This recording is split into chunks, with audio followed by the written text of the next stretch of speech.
Сәлеметсіңдер ме 4-ші сынып оқушылары? Бүгін қазақ тілінен 10-ші сабақты орындайтын боламыз. Бірге орындайық. 10-ші сабақ табиғат ғажайыптары, дыбыс үндестігі. Суретті сызбаның көмегімен мәтіннің мазмұнын болжауды, сөздерді дыбыс үндестігіне сәйкес айтуды үйренемін. 42-ші жаттығу: суретті сызбаға қарап, мәтіннің мазмұнын болжа. Мәтін не туралы дейді?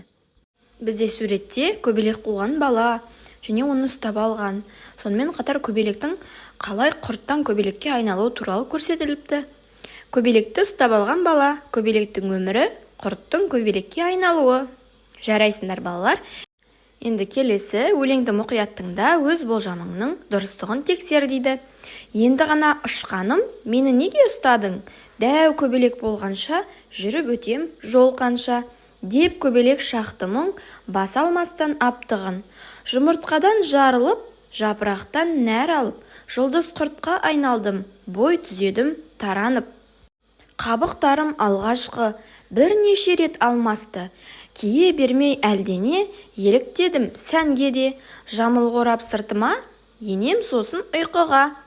Күнде өсіп толамын, қуыршақта боламын, көбелек боп жетіліп, қанатымды қағамын. Мың құбылған түскенем, жарысамын құспенен дейді. Енді мәтінге ат қойайық. Мәтінге тек көбелек деп қойсақ болады, балалар атты. Қарамен жазылған сөздерге жалғау не себепті бірде жуан, бірде жіңішке жалғанады дейді. Міне, жұлдыз құртқа, түске. Бізде жұлдыз құрт дегенімізде дауысты дыбыстардың бәрі жуан дауыстылар болып тұр. О, және тағы да о деген әріптеріміз жуан дауысты, сондықтан оған жуан жалғау жалғанады. Ал түске дегенде, түс деген сөзде әрпіміз жіңішке. Жарайсыңдар балалар, келесі 43-ші жаттығу: көп нүктенің орнына тұсындағы қосымшалардың тестісін қойып жаз. Енді жазайық. Табиғаттың ғажайыптары, көкектің дауысы, ауылдың маңы. Келесі: қырманға бару, мектепке келу, қуыршаққа кигізу, кемеге міну. Жарайсыңдар. 3-ші: үлкендерден үйрену, жіптен тоқу, матадан тігу. Жарайсыңдар балалар.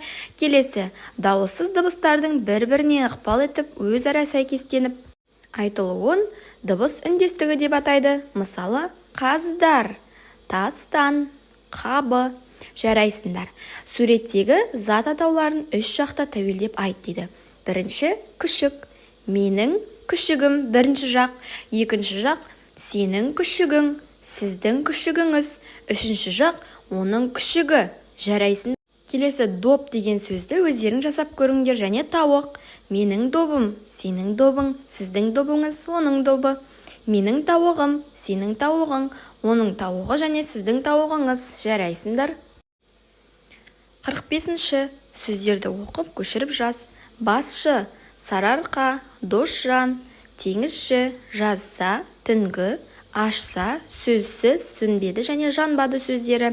Енді сөздердің айтылуы мен жазылуын салыстыр дейді. Міне, жазылуы басшы, ал айтылуында басшы болып естіледі балалар бізге. Келесі: бозжан, бізге бозжан деп айтамыз, 2 ж естіліп тұр. Келесі: сарыарқа, сары арқа.